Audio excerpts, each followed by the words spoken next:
They call you lazy. They call you a snowflake. They say you can't afford a house because you spend too much on avocado toast. But the truth is much darker.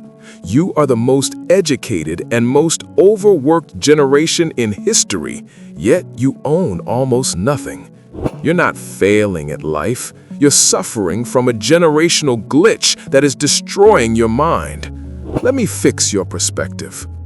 For boomers, the formula was simple. Work hard, get a degree, buy a house at 23. For you, that formula is broken. You graduated with massive student loans into a world where housing prices rose by hundreds of % while your wages stayed flat. This is what economists call the lipstick effect. You buy a $5 coffee or an avocado toast not because you're reckless, but because the big goals, like a home, feel impossible.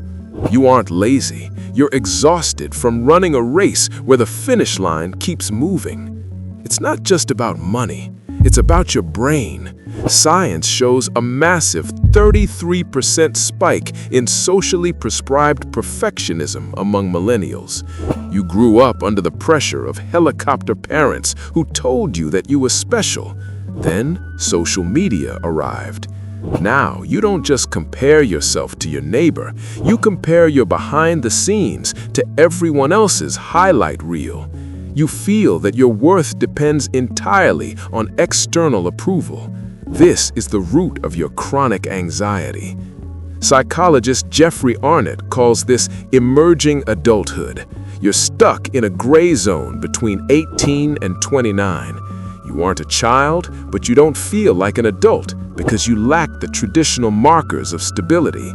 This isn't immaturity, it's a survival strategy in a hyper-competitive world. But this constant state of becoming leads to what Anne Helen Peterson calls generational burnout. Your work never ends because your phone is always in your pocket. You have become your own worst boss. So, how do you stop the rot?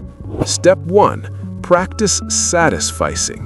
Stop trying to find the perfect job or the perfect partner. Maximizing leads to analysis paralysis. Aim for good enough in non-essential areas. Step 2. Adopt digital minimalism. Delete social media from your phone. Only use it on a desktop. Break the dopamine loop of comparison. Step 3. Values over goals. Goals can be failed. Values like discipline, curiosity, or kindness can be lived every single day. Stop digging your own grave by trying to meet the expectations of a world that doesn't exist anymore.